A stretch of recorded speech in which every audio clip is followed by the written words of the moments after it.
Halo, Halo, Assalamualaikum. Assalamualaikum. Assalam. Gimana kabarnya? Baik, Alhamdulillah. Ada di mana ini posisi? ada di Bekasi. Gimana? Ada kabar terbaru? Ya, kabar terbaru sebenarnya masih kabar lama aja. Nggak selesai-selesai gimana ini, Tengku? Kok udah selesai-selesai, Tengku? Sudah berapa tahun ini? Ya gimana mau selesai? Semua punya ego sendiri. Open cam lah. Yuk. Hah? Ntar lu gua pakai PC dulu. Tapi jangan rokokan. Maksudnya kalau rokokan itu, kameranya ditutup gitu loh. Ke samping kalau rokokan. Nah, wis. Tambah keren. Antum Jadi datang apa? aneh ngerokok masalahnya. Aneh ngerokok masalahnya ini ya. Matiin open cam ya. Ini saya ngerokok juga, tapi ke samping. Boleh gitu. emang. Ke samping kalau ngerokokan.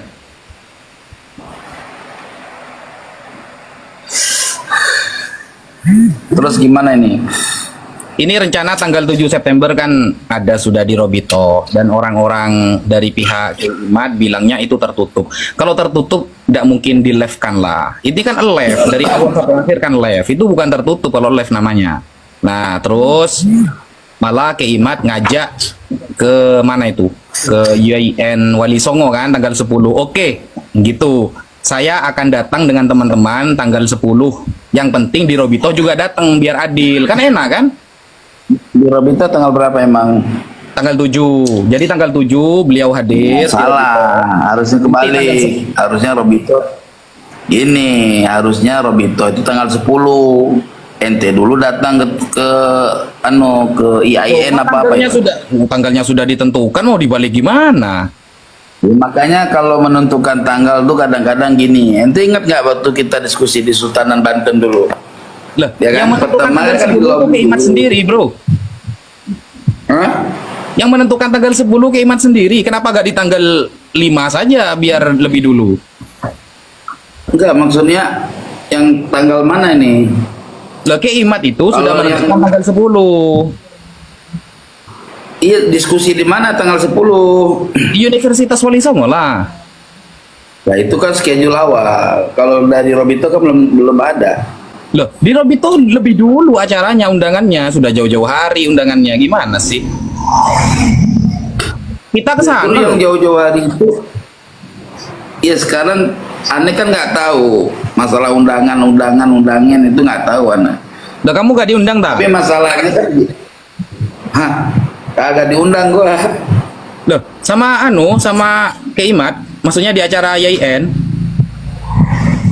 Enggak ada undangan. Loh, kenapa kok udah diundang? Lah kan satu paham kali. Kalau satu paham apa yang diundang? Yang diundang mungkin yang Mukobil. Loh, yang diundang Keimat itu banyak, ada Ustadz Menem Ali, ada Abbas Buntet, dan lain sebagainya. Kenapa antum nggak diundang di YIN? Nggak tahu. Bagaimana sih? Kita memang nggak diundang. Udah nggak ada urusan mau diundang mau kagak. Ya, Kalau nggak cuma tentu juga. fokusnya masalah nasabah Alawi, ya kan? Iya. Coba kita bikin schedule yang paten lah. Sesudah paten Robito schedule-nya tuh lah. belum. Kalau schedule saya baca pun nggak paten. Masa undangan di situ tanggalnya untuk buat tanggal jam sekian, untuk yang satu lagi jam sekian. Kenapa? Beda-beda jamnya itu. Bukan, itu sampai nggak paham berarti. Bukan, itu kan kena pelanggaran sampean. Kalau ngerokok ke pinggir. Udah gua matiin dah, yang Bukan, nggak bisa itu pelihara. untuk Fuad sama siapa itu lagi, Zulfikar dan lain sebagainya, itu temanya tema lain nanti, Pak Gembul ya. Makanya gak dimasukkan di tanggal 7. Kan ada keterangannya di undangannya. Sampai nggak baca undangannya mungkin. Loh, saya emang bacanya tanggal kan undangan sama pembahasannya, kok bisa dibeda-bedain? Karena pembahasannya Bingung beda. saya itu. Pembahasannya beda. Loh, itu pembahasan judulnya sama judulnya, Gus.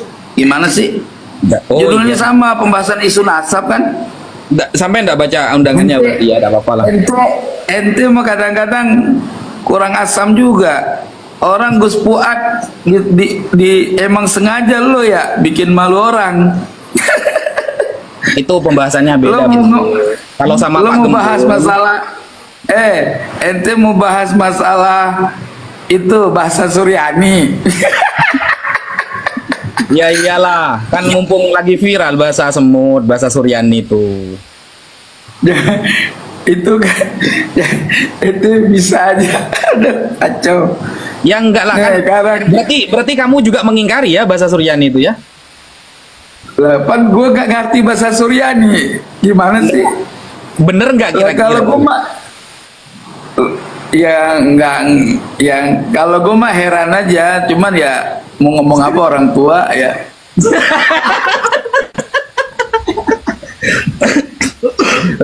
Kamu aja heran apalagi saya. Ya kan masalahnya kan bahasa yang gue nggak ngerti, kecuali gue ngerti mungkin gue protes. Kali iya itu kan gue nggak ngerti bahasa Suryani. Lah kamu kan ada di sampingnya sama Ki Imad, ketawa-ketawa kamu itu dengerin itu. Kiai Imad juga itu ente lihat aja. Kalau kita mah sportif, ilmiah. Cuman kan nggak mungkin lah. Orang tamu lagi datang lagi ceramah kita potong kayak gitu kan nggak adab. Oh iya sih. Berarti ya Ki Imad juga mengingkari sebenarnya bahasa Suryani itu ya. Bukan soal mengingkari, saya nggak tahu ya, nggak pernah tanya. Yang jelas kita kan nggak tahu bahasa Suryani. Kita tahu mah kalau bahasa Arab gitu. Para nabi itu bahasanya Suryani semua kata Mau Gufron. Itu di sampingnya ada kamu dan Ki Imad loh waktu itu. Oh enggak, itu enggak bicara, dia enggak ngomong para nabi bahasa Suryani. Gimana? Dia ngomong itu bahasa nabi dahulu itu Suryani. Iya, bukan Nabi Muhammad. Kok bisa Suryani kan ya? Gue kagak. Gitu, aneh kan nggak mempelajari hal-hal yang kayak gitu. Lu kan tahu sendiri. Kalau gue mah pelajarannya ya kayak di pesantren. Nggak ada di pesantren gue guru bahasa Suryani, nggak ada. Emang di pesantren nanti ada? Nggak ada. Tapi ngarang 500 kitab itu beneran nggak sih? Penasaran saya itu. Nah, kalau itu ada. Kalau 500 gue nggak tahu. Oh. Kalau karangan dia mah ada, gue dibagi ada. Oh, tapi nggak bisa bacanya ya, kamu ya? Enggak, ada translate Arab. Yang Arab gue baca. Yang tulisan Suryani itu kayak Jawa, kayak mana gue nggak ngerti dah. Terus artinya Wamakoli itu apa sih? Wamakoli Narohmatan Gunung Semeru itu apa artinya itu? Itu bahasa Arab kayaknya itu. Katanya Suryani. Iya, kalau gue dengar kan bahasa Arab itu, cuman kan urutan tarkibnya salah, jadi nggak tahu makna kan. Tapi kalau bahasa Arab ya, saya mikir Wamakoli itu dari masdar apa? Dari film adi apa yo? Makoli. Makolati. Makola. Tapi bacanya Makoli. Allah karim. Mungkin beliau punya tujuan lain kita nggak tahu. Yang intinya gimana ya? Sebenarnya yang salah nggak bisa dibenarkan. Iya sih. Kalau memang salah keliru ya harus keliru kan. Cuman kan pada poin itu kan yang fokusnya kan orang tamu datang ke kita, orang tua datang ke kita, ya kita muliakan lah. Saya sampai di framing berguru sama dia, gue bilang tuan guru kan nggak nyebutin nama satu orang, umum. Gimana sih? Kadang-kadang rombongan lu pinter framing, gue puyeng kepala gue. Saya bukan bagian itulah, saya bagian yang ilmiah aja lah. Nggak ente kenapa kok kalau kata orang Betawi sial dangkalan juga, orang-orang kayak gitu diundang di mana sih ceritanya? Ya karena saking dari kita nggak boleh Gus Wapi nggak boleh memalukan orang tuh, nggak boleh. Nah kita kan penasaran Tengku, saya itu penasaran sebenarnya sanatnya itu kemana kok bisa Wamakoli itu adalah bahasa Suryani, itu sanatnya kemana? Karena gini loh, setahu saya bahasa para nabi itu antara Ibrani, Aramaik. Ya, kalau Nabi Isa itu Aramaik. Kalau Nabi Musa Ibrani. Ente harusnya nanyanya sama ini, sama join ente dulu, siapa sih namanya? Kiai Manacem Ali. Nah, kalau itu dia katanya. Ali, dia itu tahu itu. Ya coba Tete tanya, bener nggak itu bahasa Suryani? Gue kan nggak tahu, Bang. Gimana sih? Dia nanyanya. Kalau Ustadz Menem Ali bisa itu, Ibrani itu bisa, Aramaik bisa itu. Tapi saya tidak pernah dengar keterangan yang Suryani. Maksudnya Suryani versi ini ya, Mama Gufron Al-Maqali Inna Rahmatan Gunung Semeru itu saya tidak paham itu memang. Emang ada ngomong Gunung Semeru? Ente ngade-ngade juga. Ya, ada, coba lihat di VT saya. Ada Inna Rahmatan Gunung Ada, Semeru. ada emang. Ada. Oh. Ya wallahu alam lah, yang jelas kalimat yang diucapkan yang didengar sama gua susunannya Arab. Iya. Tapi secara tarkib kalimatnya ya nggak ngerti makna kan. Kalau tarkibnya salah kan kita nggak tahu makna kan. Gini aja Tengku, saya lihat perkembangan nasab ini kayaknya, tapi ini mohon maaf ya, ini mohon maaf sebelumnya. Kayaknya saya lihat Tengku Kori mulai dipinggirkan oleh golongannya Kiai Imad, mulai dipinggir. Saya tidak tahu masalahnya apa, tapi sepertinya seperti itu. Jadi mending kalau nanti saya ke Bekasi, saya ketemu antum, kita diskusi berdua aja dah. Nah itu gua harus, kalau gua mah nggak ada, kalau aneh nggak ada substansi kebencian ya. Kalau saya murni penelitian. Selama yang gue dapatkan itu Ba'alawi itu palsu ya palsu gitu kan. Tapi bila mana ada satu keterangan lain yang memperkuatkan data Ba'alawi, ya gue taslim. Iya. Kalau gue kan dari dulu begitu. Ya kalimat-kalimat kayak jahanam itu kurangi Tengku, kurangi itu apa ya? Ente ngomong ya. Ente ngomong masalah itu di belakang layar, gue kasih tahu nanti. Oh siap. Kalau di sini kan alasan yang gue ingin sampaikan nggak pas gitu. Iya, nantilah saya datang ke tempat antum. Maksudnya itu saya insya Allah September Oktober ini ada beberapa kali lah ke Bekasi. Jadi saya itu kan sebenarnya pengennya itu diskusi ilmiah biasa lah. Maksudnya kayak gak ada apa-apa gitu loh. Tapi kok kayak ya kalau nggak, ya pertanyaannya kenapa Robito nggak ngundang gue masalahnya? Loh, karena dari pihak Keimat yang kita pandang dalam perkembangan nasab, jenengan sudah agak firok meskipun satu pemahaman ya. Tapi dari gerombolannya Ya, jenengan kan, firok. Jadi kan kita gak ya, tahu kan ada apa kan? Tapi kan itu kan yang berhak mengundang kan Robito. Harusnya Robito. Masa gue kadang-kadang ketawa, masa yang diundang yang nggak punya sejarah debat. Kalau kita kan ada sejarah debat di Kesultanan Banten. Itu kan omongan waktu di Banten itu kan, lu masih ingat kan, ya kan? Ya. Yang intinya ente terus siapa tah yang menantunya Habib Rizik, siapa namanya? Gus Hanif, Beb Hanif. Habib Hanif. Beliau. Terus ya siapa lagi, Idrus dah itu, Rumel Abbas. Enggak, masalahnya begitu ada undangan dari Robito, ngapa gua kagak diundang gitu. Ya nanti saya usulkan nanti ya, biar antum datang juga ya. Soalnya kita lihat di perkembangan nasab ini, antum sudah mulai itu agak digeserkan sama mereka, makanya kita tidak ngundang. Saya kira jenengan sudah beda beda firqoh gitu loh, meskipun kalau dianggap firak sebetulnya firak dalam posisi berorganisasi aja sih gitu. Selek catat. Kalau aneh kan, dan saya melihat sendiri video jenengan kayak tengkar kan sama Abbas Buntet kan, jadi kayak kita ada enak lah, takutnya gimana gitu.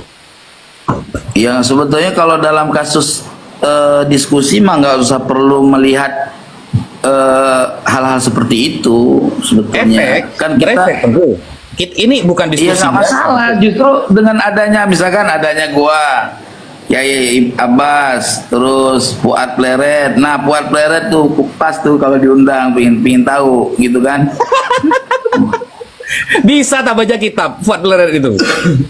Ya kalau menurut analisa gua selama kenal dia kan gua belum pernah lihat dia baca kitab. Tapi kalau karena dia seorang pimpinan pondok pesantren, ilok sih kagak bisa baca kitab gitu. Tapi saya ragu loh. Maksudnya saya ragu begini. Karena dia setia buat video. Ragu juga boleh. Iya, ragunya itu karena tidak pernah melihat dia jejaknya di Basul Masail. Kemudian kalau jejaknya dia nyanyi-nyanyi pakai anting, pernah saya lihat. Tapi kalau dia baca kitab, itu anting palsu, Gus. Ente jangan salah juga. Gua mah apa adanya ya. Anting Fuad palsu. Peret itu sebenarnya orangnya baik orang. Cuman dia namanya orang Jawa kan nggak boleh tersinggung. Kalau udah tersinggung kan begitu kan. Sebenarnya anting yang dia pakai dalam shootingan lagu-lagu nyanyi itu anting-anting tempelan, bukan anting asli. Aslinya nggak punya anting, nggak ada lubang di kuping, nggak ada. Tapi ketika Fuad Pleret bilang begini, Polri itu radikal, itu saya cukup sebenarnya cukup ingin membantah, karena radikal dari mana? Wan dia datang kok di Banten dan dia menyampaikan dalil kok, sedangkan Fuad Pleret baca kitab aja tidak pernah tuh. Itu tersinggung dia gara-gara debat masalah kepiting, masalah apa? Masalah ikan cumi, masalah cumi. Kenapa cumi? Jadi ini gini, pada saat ada di sana kan ada obrolan nih, pas Kiai Imad dihidangkan makanan ya, di situ ada cumi gitu loh. Nah, cumi yang dihidangkan itu warnanya bening, nggak ada hitamnya, nggak ada tintanya gitu loh. Oke, terus? Nah, kata Kiai Imad, ini model masakan seperti ini, model masakan bini saya, dia bersih gitu kan. Nah, saya sebenarnya doyannya yang ada hitam, ada tinta gitu loh. Terus saya nyambung. Beneran yang bersih begini, Kiai, kata saya. Karena kalau yang bersih seperti ini kalau menurut kami orang-orang yang di Aceh, ulama-ulama Aceh, tinta hitam pada cumi itu dianggap darah, jadi najis, kata saya. Disitulah jadi terjadi perdebatan sama Kiai Imad. Oh, kalau kata saya nggak najis. Nah, itu debat tuh pakai kitab yang ada di HP kan. Nah, nggak lama Fuad Peret jawab begini, itulah fikih ulama fuqaha. Masalah kayak gitu aja diperbesarkan gitu loh terkait hukum. Kalau ulama sufi nggak kayak gitu. Saya jawab begini loh, nggak bisa begitu, Gus. Yang namanya hukum ataupun sufi, dia nggak bicara lagi tentang hukum. Kalau sufi mah dia bicaranya tentang amaliyah, kata saya. Jadi kalau bicara hukum tetap sufi memakai kaidah fikih. Kalau nggak pakai kaidah fikih seorang sufi nggak jadi sufi, batal sufinya, kata saya. Betul. Gitu. Berarti kan tasawuf walam yatafaqoh berarti kan? Ya. Nah, entah ngomong apa, ujung-ujungnya dia ngomong begini. Tengku ini dalam perdebatan di Banten kita nggak yakin dia nih sebagai orang yang protesis gitu. Dia penyusup, dia masih Ba'alawi gitu. Gue dikata Ba'alawi sama dia, ya kan? Terus saya bilang begini, begini, sejelek-jelek saya dalam pandangan Anda, kata saya, dalam proses diskusi Banten, Anda itu nggak pernah ikut diskusi, kata saya, cuman bisa nyap-nyap doang di YouTube, kata saya, gitu. sakit hati akhirnya dia. Marah. Itu kok pokoknya sebenarnya nggak perlu marah sih, kan dia udah ngecengin saya balas dong, gitu kan. Ya. Nah, alhasil sampai lari ke masalah muskilah, masalah jakar pindah ke jidat. Saya bilang fikih itu dibahas sampai masalah-masalah yang nggak tertalar sama akal orang banyak, kata saya. Seperti jakar pindah ke jidat. Nah, di situ tambah parah tuh debatnya, gitu kan. Ya nggak mungkin masa Tuhan menciptakan jakar pindah ke jidat, gitu kan. Loh, nggak ada yang nggak mungkin, itu jaiz. Saya bilang sah saja kalau mau dipindahkan ke Allah, gitu kan. Nah, akhirnya pokoknya di situ saya bilang sampean itu nggak ilmiah, kata saya.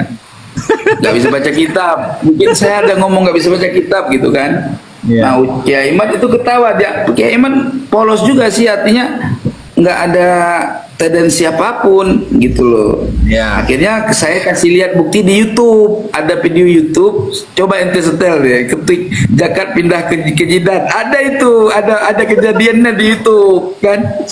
Nah, aneh liatin tuh video YouTube-nya. Nah, ini gimana pasal Mas dibahas secara fikihnya gimana tuh wudunya. Wudu kan basuh wajah. Begitu kita basuh wajah nyentuh jakar kan batal wudu, nggak kelar-kelar ini masalah. Saya bilang gitu kan. Iya. Pokoknya ya akhirat di situ ya terjadilah selek lah. Saya mas itulah kejadiannya. Sebetulnya nggak perlu marah sih kayak gitu, karena merasa dia sultan kali ya marah sampai sekarang. Yang saya yakini Tengku di barisan Keimat yang benar-benar bisa ngaji lah ya, itu antum, Gus Haji Zazuli. Kalau Abbas Buntet aja saya ragu mas. Abbas Buntet itu saya ragu. Kenapa? Setiap dia ceramah, mana pernah pakai dalil? Mana pernah pakai apa ya? Mengeluarkan bahasa Arab lah ya dalam kitab fikih begini. Nggak pernah. Jadi kan kita tahu statement orang itu, keilmuan seseorang kan dari cara ceramahnya kan sudah tahu lah gitu. Jadi sebenarnya kalau Abbas Buntet pun yang diundang, saya ragu dia bisa baca kitab gitu loh. Iya, artinya kalau Abbas Buntet itu masih bisa baca kitab mas, gitu. Dia pernah pesan-pesan kitab untuk kajian nasab sama saya, pernah. Kalau Abbas Buntet saya masih yakin. Ya namanya ceramah. Kalau kita mau cross check banyak juga Habib ceramah nggak pernah pakai bawa kitab. Oh berarti Abbas Buntet bisa berarti ya?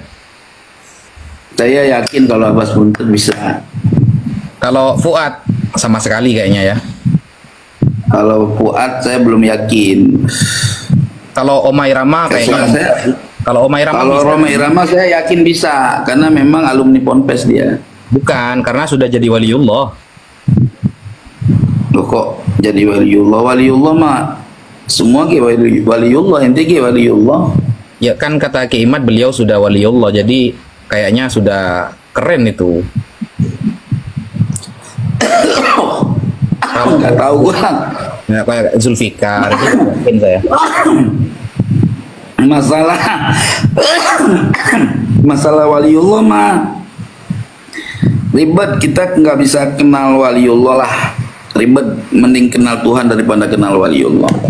Ya. Sekarang gini nih, ini masalahnya kepada undangan nih Gus. Kayaknya undangan di Robito itu mesti diulang lah, dibikin schedule baru, biar jadi betul-betul diskusi ini biar benar-benar terlaksana loh.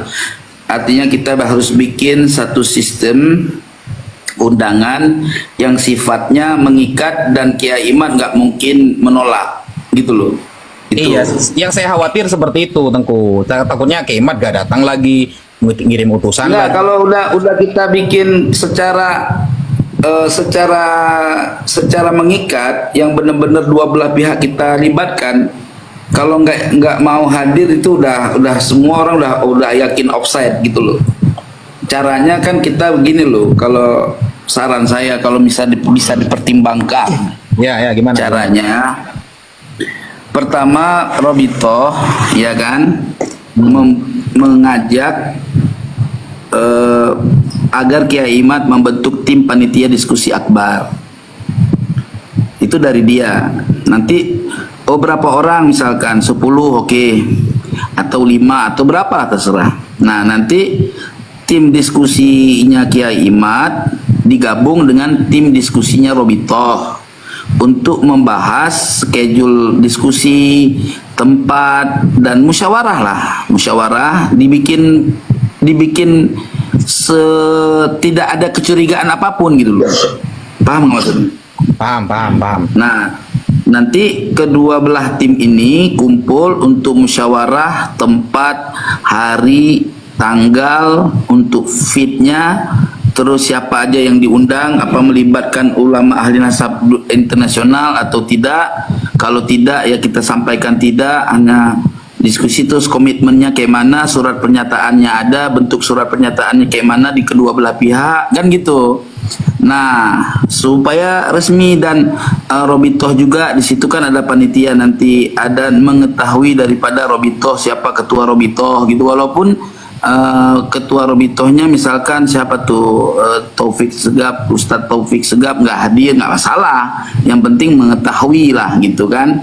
Nah, terus ada tembusan mengundang staf MUI dan PBNU misalkan, itu kayaknya saya yakin mau itu gitu, dan saya siap menjadi jembatan walaupun saya nggak dianggap misalkan, nggak masalah bagi saya. Jangan gitulah, sedih banget dengernya.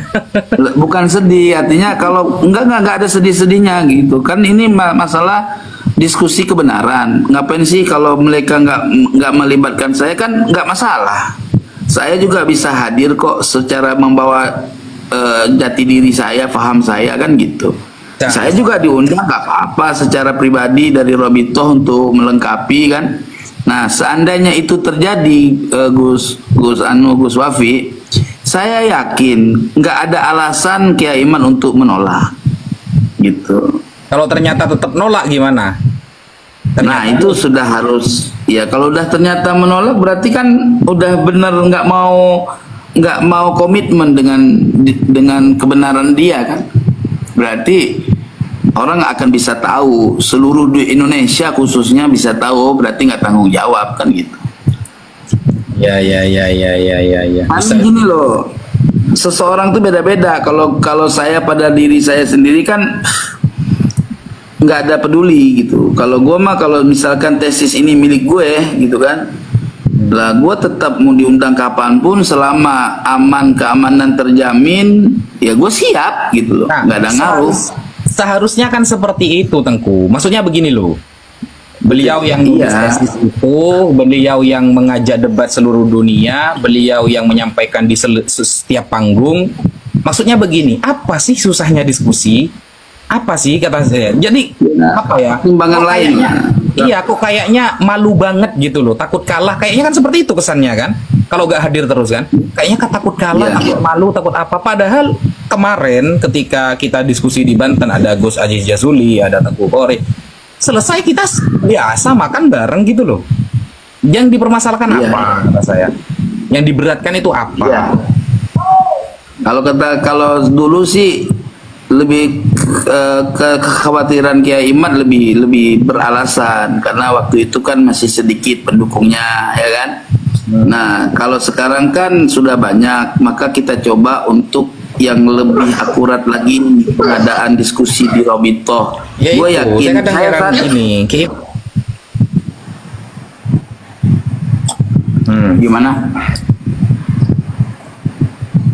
Heran gimana? Maksudnya di awal-awal, ya herannya saya gini, beliau di awal-awal itu kan sangat yakin banget gitu loh, menantang seluruh dunia siapapun live untuk mempertahankan tesis saya. Nah, di awal saja beliau sudah berani seperti itu. Di awal-awal beliau muncul dengan karyanya itu sudah sangat berani, sehingga ketika polemik itu sudah berjalan 1 tahun, ada tanggapan dari Kesultanan Banten. Nah, di dekat rumah beliau kan acaranya itu, bayangkan yang dihadirkan malah antum sama Gus Aziz Jazuli yang seharusnya dia menjadi objek pertama pada acara itu, ternyata gak datang. Dan beliau mewakilkannya waktu itu kan bukan wakil mutlak kan. Andaikan wakil mutlak sudah selesai kan. Andaikan semuanya gini, Tengku Kori dengan Gus Aziz juga nggak wakil lah. Sampai juga kan itu kita anggaplah kemarin itu kita cuma menjawab tantangan ke Imad mau ngajak diskusi siapapun, difasilitasi oleh Kesultanan Banten. Kita bukan sedang mewakili siapa-siapa. Anggaplah kita diskusi, Tengku Kori ada di bagian ke Imad, tapi ya dalam surat beliau yang disampaikan oleh panitia, jadi jenengan hadir atas nama perwakilan. Yang namanya perwakilan, kata saya itu akan menjadi jalan terakhir. Ketika Tengku Kori dan Gus Aziz Jazuli selesai, maka Ki Imad selesai. Ternyata gak selesai-selesai. Itu baru diadakan 1 tahun setelah polemik terjadi. Bayangkan. Itu Ki Imad gak datang. Nah, sekarang anggaplah ini sudah jalan 2 tahun nih. Sudah jalan 2 tahun. Langsung Robitoh yang menalangi, yang memfasilitasi dan sebagainya. Langsung Robito, undangan sudah dikirimkan ke rumah langsung ke Imad, yang menemui adalah santrinya, dan santri beliau sudah siap menyampaikan surat itu. Nah, setelah semuanya, karena yang anggaplah yang dituduh ini adalah nasab Robito Alawiyah, dan Robito menjawab atas tantangan tersebut, oke, ditaruhlah di tempat kantor Robito Alawiyah. Dan Imad menjawab masih, jangan di Robito, di UIN Wali Songo. Kata saya biar adil, sama-sama datang di Robito, beliau yang datang, di UIN kita yang datang juga. Kan selesai sebenarnya. Tapi kalau dibikin ribet lagi bisa sebenarnya, Tengku. Mau dibikin ribet lagi, mau mengadakan dengan PBNU, kemudian narkoba internasional, tapi ini kan yang dikatakan batal nasabnya adalah Robito Alawiyah, dan kantornya ada. Kantornya terbuka, mau mengecek ke sana bisa kapan saja. Seharusnya secara akhlak, Tengku, secara akhlak ya.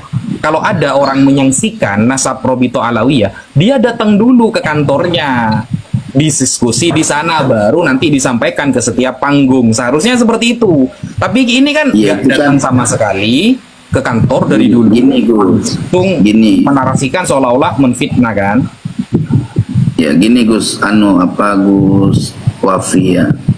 Gini, setiap orang kan kita harus menghargai juga. Orang itu punya gaya berpikir. Kayak peristiwa Aceh sama NKRI kan bertahun-tahun nggak kelar. Tapi ketika di lobi dengan diskusi, dengan musyawarah yang melibatkan dunia internasional, artinya akhirnya terjadilah perdamaian, kan gitu. Nah begitu juga dalam persoalan masalah nasab ini. Ya cobalah kita ulang tata cara pembuatan undangan. Kita bikin kita coba ya untuk membuat seketat mungkin ya, supaya diskusi ini bisa terus berjalan. Dan saya terus terang aja ya, diskusi kalau tidak melibatkan Robito ya, hati saya nggak puas. Walaupun nanti diskusi sama prof ini, sama dokter ini, sama dokter itu menghasilkan kemenangan teori Kiai Imad, tetap saya belum puas. Kenapa? Karena Robito sendiri sebagai orang yang dari klan Pak Alawi belum pernah melakukan diskusi, belum final menurut saya. Tapi kalau dengan adanya diskusi yang diadakan oleh Robito ya, ini menjadi final. Dan saya kemarin waktu pulang ke Aceh juga sudah komunikasi sama ulama-ulama Aceh dan membahas nasab itu. Walaupun secara pembahasan mereka mengiyakan tesis Kiai Imad ya, namun diminta oleh mereka kepada saya agar diskusi ini, permasalahan ini segera diselesaikan di kantor Robito. Makanya ketika ada omongan dari dari panjenengan, dari Robito itu, nah saya sangat menyambut gayung gitu. Saya sangat menyambut gitu. Tapi ya karena mungkin pertimbangan Kiai Imad dan rekan-rekan yang lain itu meminta Kiai Imad untuk tidak hadir. Ya sebetulnya bukan Kiai Imad sih yang mendorong Kiai Imad untuk tidak hadir, bukan beliau. Banyak orang-orang yang di belakang beliau ini meminta agar beliau untuk tidak hadir dalam diskusi itu. Nah, makanya alasannya kok orang-orang itu kok hadir? Ya gini, alasannya kalau saya pertimbangkan sebetulnya ada unsur kecurigaan terjadinya hal-hal yang framing sifatnya yang tidak baik lah, akan menjadikan kan di live kan itu dari awal sampai akhir kan nggak ya, live-nya itu kan live dari internet TV TV Robito lah, artinya kan pinginnya mereka kan, kalau memang dipotong-potongan bisa ditonton, itu live loh. Ya tapi kan waktu kejadian Kesultanan Banten juga sama-sama live. Tapi kenapa setelah diskusi kesimpulannya diskusi gagal, tidak menghasilkan satu keputusan, terus Buya Qurtubi malah memfatwakan diskusi itu menghasilkan nasabah Alawi sahih. Itu juga kan nggak baik kan? kita kan pelaku diskusi waktu itu. Sebenarnya Kenapa sebenarnya Tengku, kalau kita mau jujur ya, kita mau jujur. Ini kan urusan Keimat dengan Robito. Kita gak ada urusan sama sekali, betul nggak? Betul, kita kan sebetulnya urusan kita cuma satu. Iya, sebenarnya kalau itu urusan Keimat sama Robito, Tengku, seharusnya ketika sekarang Robito, saya hanya sebagai tim peneliti loh. Saya tidak akan bicara kalau gak disuruh. Gitu loh. Iya, saya juga sama. Nah, jadi sekarang inilah waktunya sebenarnya ketika Robito menyambut tantangan itu, dan di kantor yang seharusnya Keimat ini, karena sudah salah dari awal ya, seharusnya Keimat caranya itu datang ke kantor Robito, sampaikan tesisnya, baru dikaji, kan begitu seharusnya, karena sudah salah dari awal. Maka ini mumpung Robito mengantarkan surat mengundang beliau secara terhormat dan di-live-kan dari awal sampai akhir, dan ini sudah kesempatan antara Keimat dengan Robito, sudah berdua ini. Nah, di sana akan hadir semua tuh pengurus Robito tuh. Kita sebenarnya angkat tangan. Cuma sebagai peneliti, kita itu cuma mengirimkan tulisan dan kita hadir di sana. Itu pun kita akan bicara kalau tidak diizinkan bicara. Ini Anda tanya jujur, ente jawab yang jujur ya.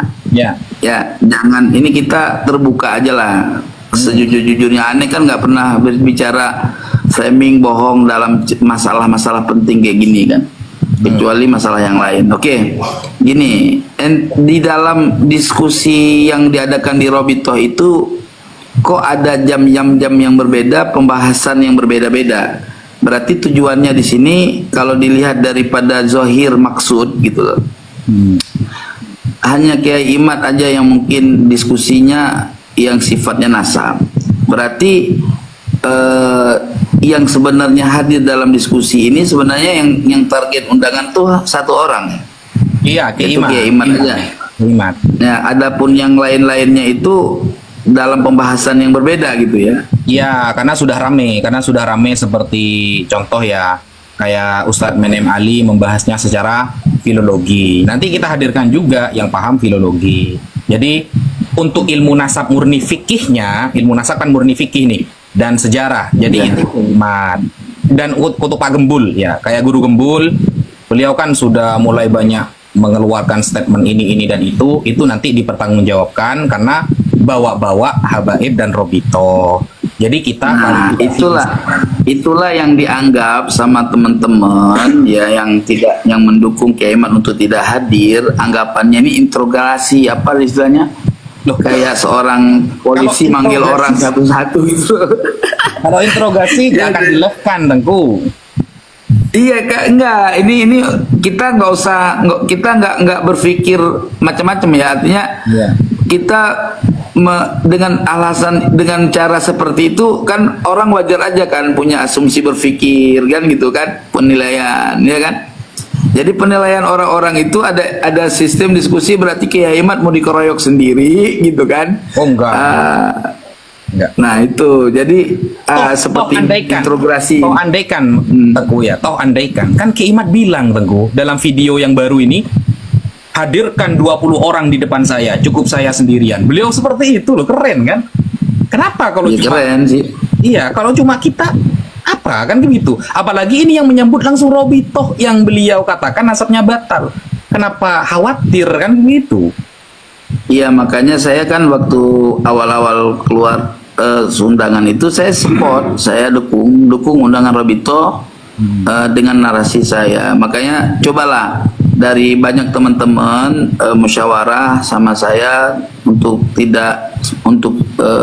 tidak hadir Kiai Imad ke sana, tapi saya bilang nggak bisa sih, diskusi harus tetap terlaksana. Entah bagaimana caranya, saya akan coba untuk melobi siapapun yang bisa saya lobi agar diskusi Robito ini bisa terlaksana. Intinya Kiai Imad dengan timnya, apa saya diajak atau tidak, saya diajak mau, enggak diajak pun atau diundang sama Robito pun siap hadir untuk membela Kiai Imad walaupun nggak dimasukkan tim dia gitu loh.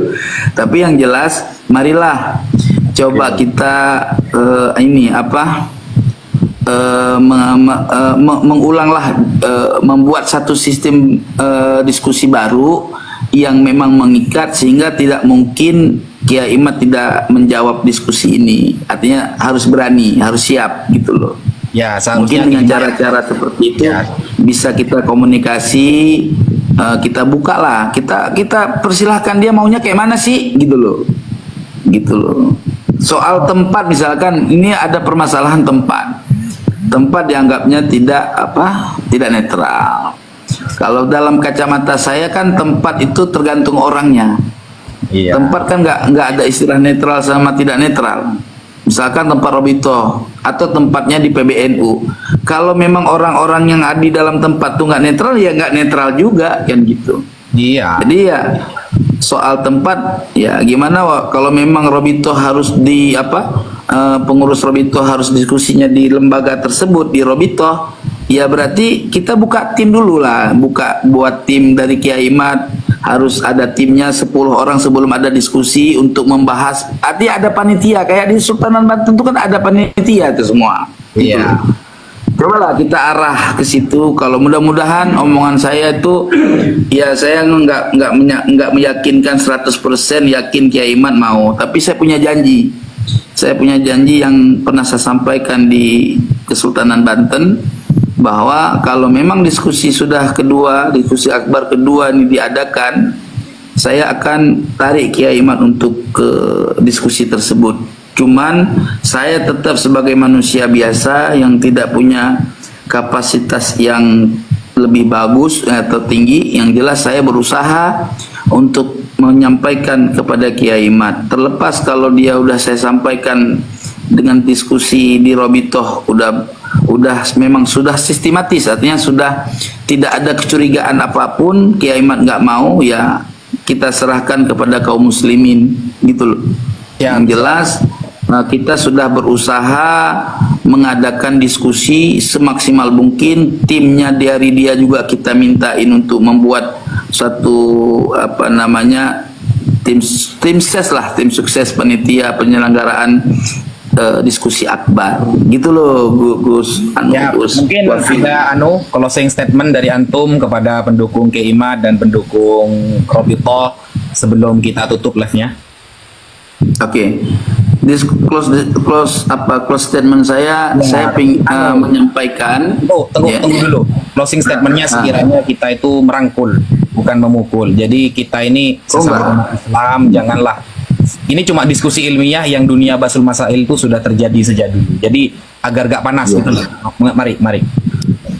Baik, intinya saya menyampaikan kepada siapapun, baik yang mendukung Kiai Imad ataupun yang tidak, marilah kita giring diskusi Robitoh ini untuk segera terlaksana demi kemaslahatan umat, ya, supaya terang masalahnya seterang cahaya matahari. Jadi dengan cara-cara yang bijaksana dan dengan cara-cara yang disiplin ilmu, sehingga tidak ada kemungkinan dicurigai terjadi A, B, C, D, Z. Nah, seperti itu. Mudah-mudahan pengurus Robitoh juga berkenan mendengar suara saya untuk sama-sama kita bekerja sama menggiring diskusi ini menjadi diskusi yang harmonis dengan cara-cara yang memang terikat. Jadi punya tim diskusi sebelum adanya diskusi, supaya lobby-lobby bisa berjalan, diskusi juga bisa berjalan harmonis, begitu juga dengan keamanan biar terjamin semua. Begitu, Gus. Ya, siap. Oke, jadi teman-teman itu closing statement dari Tengku Qori, dan saya harap teman-teman itu jangan terlalu suudzon, jangan terlalu pesimis. Karena begini loh, dunia Basul Masail itu perang data itu sudah biasa. Yang pernah mondok di pesantren pasti tahulah istilah Basul Masail. Kadang musohehnya pun kita perangi secara hujah. Bayangkan, itu sudah hal biasa. Jadi tidak perlu kemudian sampai ada aksi begini begitu. Tidak perlu. Kita sesama umat Islam tujuannya itu saling merangkul. Toh andaikan tetap ada dua kubu, percaya dan tidak percaya kepada nasab habaib, tak apa-apa teman-teman. Tidak ada masalah. Tidak ada masalah gitu. Yang penting sudah punya dalil masing-masing. Yang penting diskusi ini semoga cepat terjadi, dan setelah itu kita kembali damai dan kembali bisa saling merangkul antara umat Islam.